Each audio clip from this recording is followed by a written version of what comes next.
It's on my Facebook page actually. Yes. So this is on my Instagram. I know it's tilted, kind of weird, but you guys can go on the YouTube link and check that out also. Yes, which we are on now, but I'm going to run the intro just in case. So here's the intro for everybody that Mi is gente, you already on. know who it is. It's Danny Limelight. And I need all of you to subscribe to According to Woods podcast on Facebook, YouTube, and all other platforms.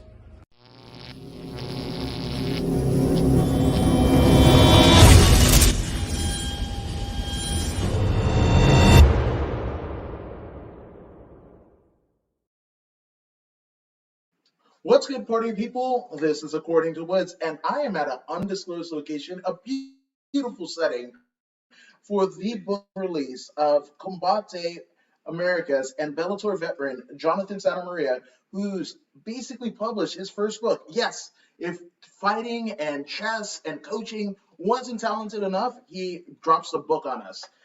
Where the light does not shine. So, Jonathan, thank you for joining us here. Yeah, thank you, man. This is exciting. To get the book out and to talk about it. We just released it when the light does not shine, and I was talking to Adam. I was like, this is going to be great to go over it with you and with our, we've done so much together. So I'm excited just to bring it out tonight. Absolutely. So, I mean, when does this kind of idea become a reality? Is it obviously the pandemic kind of hit us all in different ways, a lot of times negatively, but for most people, book writing wasn't an avenue. Maybe it was for some. It obviously was for you. But how does this process begin? Yeah, it wasn't for me totally. 100% wasn't for me. And I love horror and I would read books and I remember one night at my apartment, I started writing, and the first story was called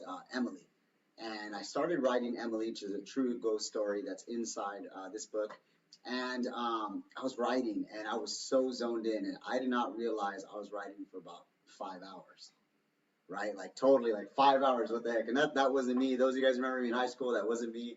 I wasn't that guy. I wasn't disciplined enough to sit there for 5 hours. But it wasn't. It wasn't to like just write. It's the same thing like Mark Munoz kind of installed in me after there. It was like the discipline to be there to everything I kind of utilized in MMA. It was going into this new pathway, which is now writing. And man, I fell in love. So last year when the pandemic hit, when I had just fought in Bellator, I was gonna fight King of the Cage, and then everything hit. I found this new passion, and man, it's like I don't want to run away from it at all. So excited.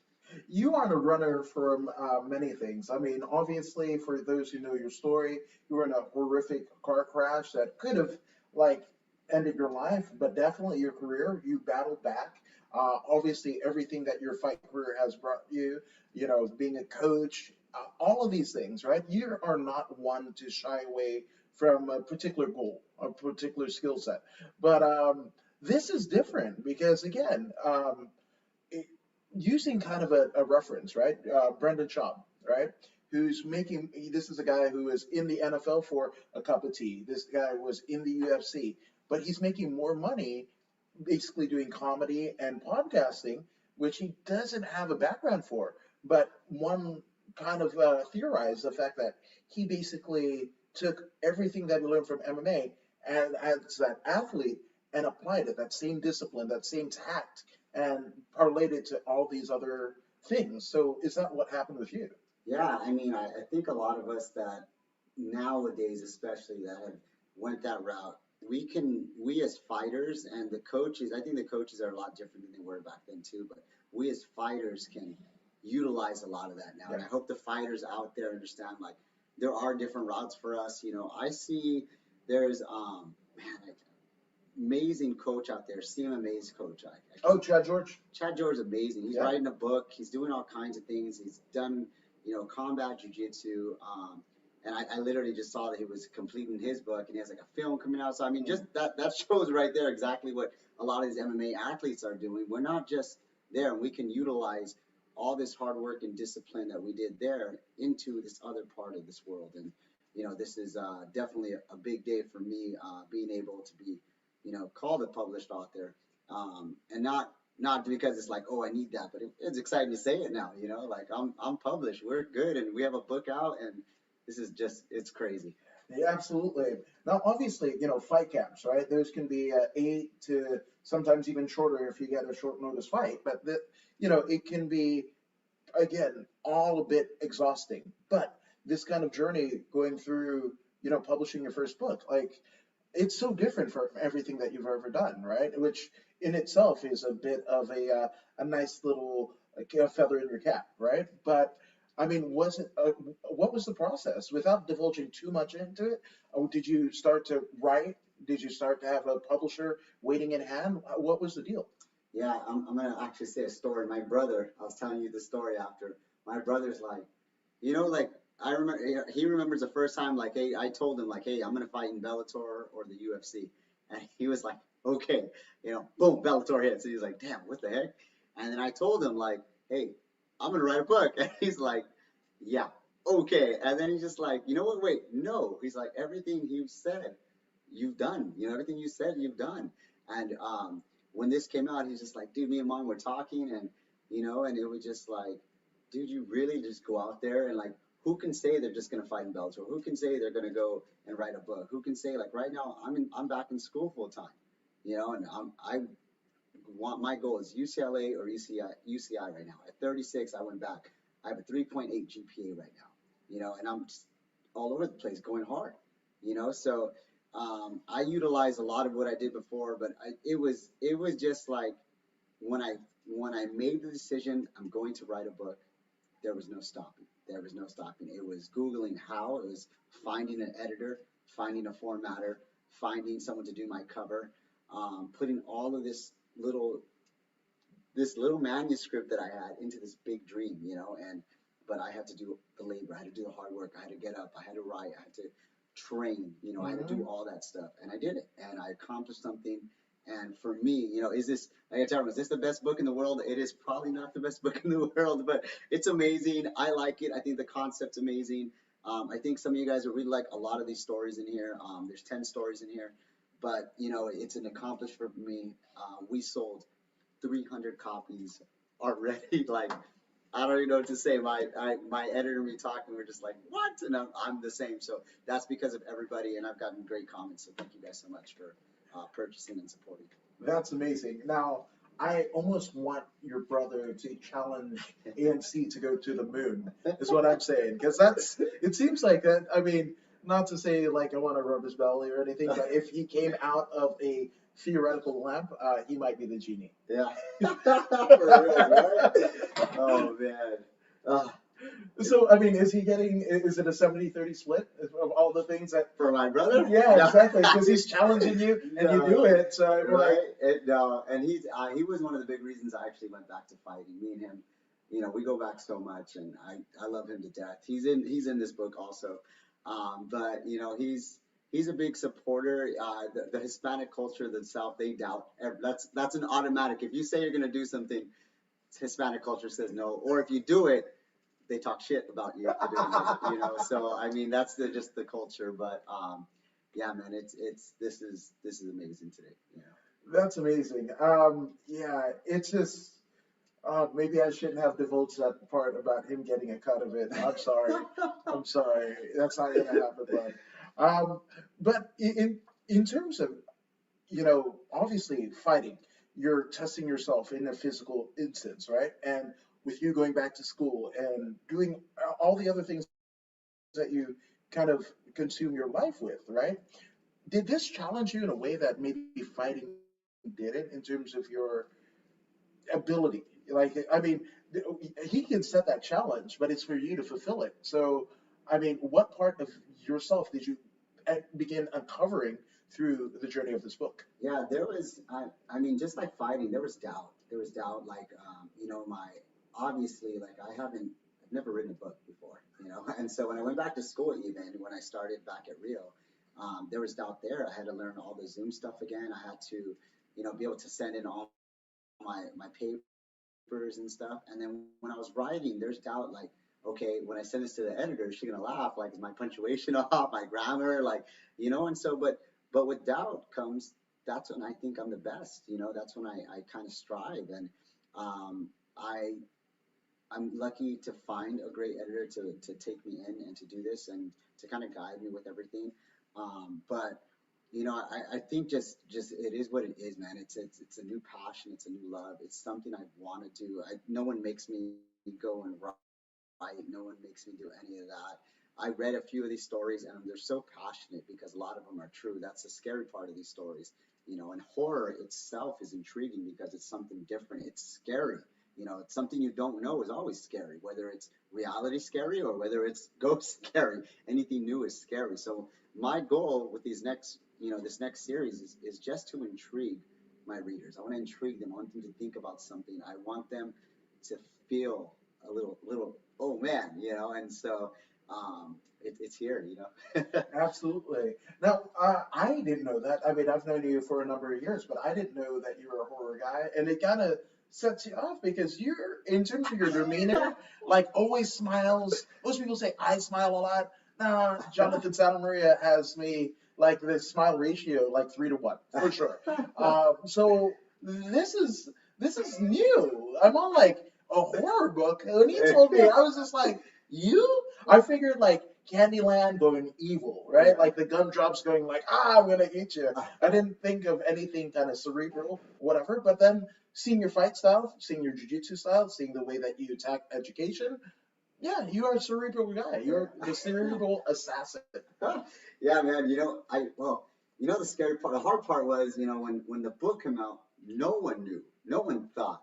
I was getting pictures of some of the students and kids holding the book, taking a picture. I'm like, please don't let your child read that. I was like, don't let your child read that. Like, they're gonna have dreams, and so I think it did hit everybody around. Like, whoa, what, like horror, like, and this is. I don't like gore. This is not gore. This is I want it to get deep into your brain and be like, oh man, like there's one of the stories I read the poem. I'll read one in a bit, but the voice within. The voice within is about a boy who hears this voice in his head telling him to continuously to kill himself, and then it goes to tell him, if you don't kill yourself, I'm going to go after your mother next. And this boy sees this person telling him something, and he can hear it, and then I won't ruin the story, but there's a lot of stuff in there, and there's just more. And then there's a ghost story, and then there's aliens, and then there's this female that was actually living, this old lady that I would see in my mother's house, and so all these stories I kind of just put together, and but no one knew what was going on. So when I released, when the light does not shine, it was what? Like, is that a kid's book? Like, you teach kids? Like, I'm known for teaching kids. I'm known for, the 10 Planet Youth Center. I opened the only 10 Planet that was a youth center, teaching chess and all that. So I think I'm with the youth so much, and I think I really help so many people on a consistent basis, on a regular basis of just helping individuals, that this is my time for me. This is my opposite. Horror is my way of life. This is my release, and I like feeling scared. I like The Conjuring. I like Insidious. I like all of those movies.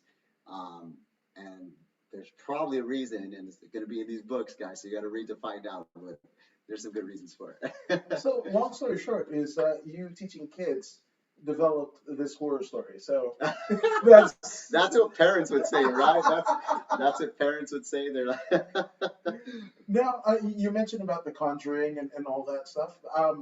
Do any of your, well, first and foremost, like what were your favorite like horror stories, whether it be in print form or movie form? Like what were some of your favorites? so we'll go to the book first. So there's a book called The Divine Comedy, written by Dante Alighieri. Very old book, written in the 1300s, translated 1800s. So this is old poetry. Dante, what he did was, and this is where I got it from. He did these, I mean, amazing illustrations, amazing, right, with this poetry. And he was traveling, this man was traveling through the gates of hell, trying to find his way towards heaven to find his love, right? But inside the gates of hell are the different stages of hell, the divine comedy. And this was written to scare people. This is written like, if you did certain things, like if you, adultery or anything, this is what would happen to you in the stages of hell. And so inside the illustrations are amazing in there. And then the writings, old school poetry is in there. It's just amazing, And so that's where I was intrigued. And I would have wine reading this. I'm like, oh my God, or I'd listen to it on audio and it was really scarier, at night. And that was the cool thing. And so that was one of my big inspirations and why I wanted to do something different. I didn't want to do like this big novel and or fiction and just straight, I was like, let me be different. I'm already different now. I'm already someone who hasn't been in this whole area. So why can't I be different? So my book has three concepts. It has a short poem to bring the reader in, right? This is just something to capture the reader's attention. And then you have an illustration to put with the poem, and you're like, okay, this is what's going on. And then you have the short story of what happened, right? And you put all three of those together. I think it's a cool thing. It was a good step, entry level step for me to get in here and just like, okay, this first book to me is kind of like my first like amateur fight. This is my first like, okay, this is where I'm going in. I already have my second book almost done right now, and I have my third book already of what I want to do. So I'm going right now. I'm training every day. I'm going with it, and I've gotten such good feedback from everybody. And this book, it was just I wanted you guys to be able to, maybe date night. You guys get some wine or coffee if you don't drink, and hang out, and you can read this out loud to each other. Or maybe you're single and you love scary stuff, and then you kind of sit down on the couch with the blanket, and you're like, dude, did this really happen or did this not happen? Like this is kind of creepy, like that's the goal. That was the goal of these stories. So you are Phil Collins, and this is your In the Air Tonight. That's it. We're wondering if that was really a person and he's trying to save him. Oh man. So I mean, you spoke about the book. I think we prolonged a lot of it, but I mean, is there something that you can share? Yeah. So and we'll go kind of through the book real quick, a little bit for everybody. But so as we have this cover, you'll see on the first page, we have kind of the manuscript cover. This is what I envisioned. So the first one, if you see, they're like, oh, he has two of the same pictures. There's a reason for that. So this is kind of how I envisioned it, right? And then you get the actual cover. And my editor wanted me to keep that, like, hey, this is where you were at. This is where you're at now. Like, this is real. So this is cool. Like in my manuscript, I was able to see that, and that was awesome. And so on the first, my dedication page is to my two kids, so I'm a dad. I did the horror page, dedication page to my kids, but they're my everything, so I had to. But I'll read the introduction so you guys can kind of know what it's about, and what I'm about. So although my vision is unique, my heart is pure. I'm aroused by a new passion for a journey with no mats. A pen, a paper, and a keyboard with intoxicating thoughts. I hope to thrill my readers. I hope to scare and bring chills to your living room couch. But when it is all said and done, I hope you can live your life with a smile as we connect through when the light does not shine. So, that's my big goal is, to go in there. And, as we go through this crazy book, like I said, you have a poem, you have an illustration, and then you have the short stories inside, and so I'll read the one that I kind of showed you, but this is called The Voice Within, and this is the intro. So it says, he came to me, face full of hair, death in his eyes. He came to me to stop the pain that lay deep inside. He came to me, and now he will not leave. He came to me. I say goodbye to save your life. He left with me. And the picture, if you guys can see, is of a noose in a closet, which is very scary in a sense. And I wanted to capture that, hearing voices and all that. I mean, logical reasons or unlogical. It's a scary situation, and so you have those kind of stories. From there, I kind of can't tell you the story, so there's a lot in there, but from there you have a whole other part, you have abduction and you have aliens. You have, do you believe what you can and cannot see? Do you believe in space and what's meant to be? Do you believe the horn, the sound? Do you believe death might not come from the ground? And it's an abduction, and I won't, so, and as we go through the book, I'm excited with it. I'm excited with it. It's something so different, I feel, these days, for everybody. And, you have to figure out which stories are true, which stories aren't, and you guys can always reach out to me. What's cool about this is I'm open to anything. You guys can message me. We have our website. I'm going to be putting pictures out. So those of you guys that got your books and you're sending pictures of the books, those are going to go on my website. I appreciate all of this, man, and I hope you guys can enjoy this horror for as long as you can and put this book up and then pull it out and be like, dude, this story was really cool, kind of like a TV show, Yeah. and then go back to it and then like, this is cool. So, it's exciting. One thing that I like, just kind of peripherally, is the fact that there was a lot of complex kind of issues, emotions that we all went through in 2020. And much like the fighter in you, right? Most people refrain from fighting, right? And you kind of almost tackle it head on. And these things of thoughts of suicide. We've heard about alien abductions. There was killer bees, my goodness. And I'm not talking about the WWF tag team of the 80s. Like, we had all of it. So, it, some of those things, if there's no darkness, there's no light. It's almost like a lotus flower. You have to have the grimiest, like ickiest, shadiest situation for this wonderful lotus flower to bloom, right? And I think that this is your lotus flower, of 2020, and you were able to kind of cultivate that into this wonderful, scary, intellectually, just kind of out there bit of your personality, and I think it's an amazing testament to what one can do in a very, very scary situation. Yeah, and it's just I know when I write, like I'm just trying to be different. And those of you guys that are writers out there, you'll probably tell some of the newer writers the same thing, and I'll tell the new writers also, like, don't let anyone dictate your writing. Don't let anyone dictate same thing with fighting, your style. And my thing was, there's writers out there that's like, that's not going to work, or that's not going to sell. Wasn't about to sell. I like it. I'm going to write it. It's my style, and this is for me, and this is for my readers, and this is for people who like this kind of stuff. Is it the only way I'm going to go? No, but I feel very passionate when I write. I want to feel like I write poetic. I want to feel in a sense where I'm not just writing just basic stuff. So to me, I put time into this, and like I said, I can only get better, as I keep going.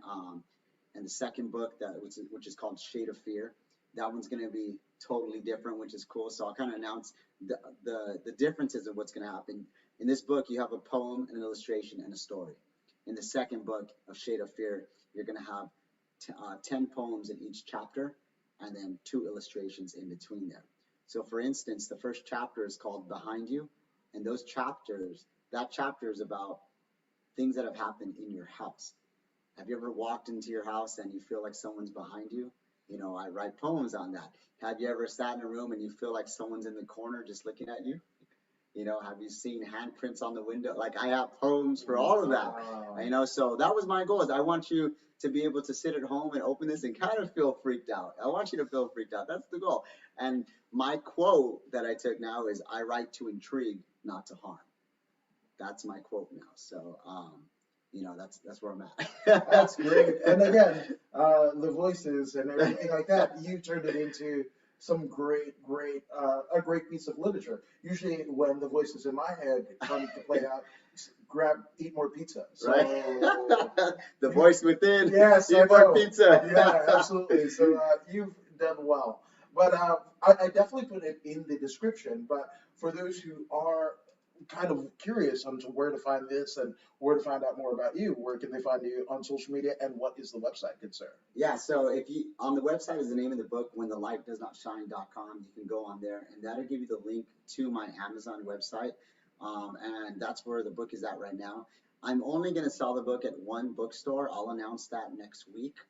Everything's going to be on Amazon right now. They do really good. I understand, like, I get royalties and not this huge percentage. I'm not doing it for that. I really like this. This is really fun to me. This is exciting. They call it midlife crisis when you buy a motorcycle or do something crazy. Well, my midlife crisis is writing this book, I guess, and it gives me something to do. It gives me something to be around other people with. I took a whole week in San Diego to finish this book. I wrote on rooftops with wine. my goal is to travel to New York to finish my second book, which is Shade of Fear. So inside of this writing, I get to travel, and I get to do things that I didn't as a fighter. Even though like fighting is still there, it's an option right now. I had Bellator come knocking at the door for a fight that possibly could have happened this last one. So I keep my doors open, but I'm really pushing for my next couple books right now. So I love it. I love it. Any parting words, shout outs that you would like, both professionally and personally, people who have contributed to this, or at least the stories that might have cultivated this fine piece of literature that we have here? yeah, no, I'm just I want to thank everybody that's kind of been around and just supported this whole thing. It's not one person. It's everything that's just going out to from from the very first people in my life to the people now to family to friends, just to everybody that's kind of been there for me and supporting. I've gotten a lot of messages on support, my kids' support, and it's crazy like how much is out there right now, and it makes me want to keep writing, continue doing things, so I'm excited to see where this can go. I'm excited to see like the next step of it, and I brought this old school journal, which is kind of cool if you guys see this, and this is where all my horrible thoughts come into play, and so this is just it's gonna get more and more for you guys, and this is my divine comedy. This is my divine comedy, so it's crazy, man. I have this going on. I have like I said, I'm in school full time. This is my last semester, so I'm really pushing. I'm coaching. I work in mental health right now. So there's just a lot, like, Yeah. you know what I mean. But we're gonna head up to flight. So if you guys are watching this live or watching a couple hours, those of you guys who bought your books that can't make it, oh, we're having an event. Oh, my bad. So our event is next Thursday. We're going to be here in Whittier. The address is on my Instagram page. I'll put it out again also, but it's going to be from 6 to 9 o'clock. So from 6 o'clock, kind of like hanging out, meet and greet. It's a release party.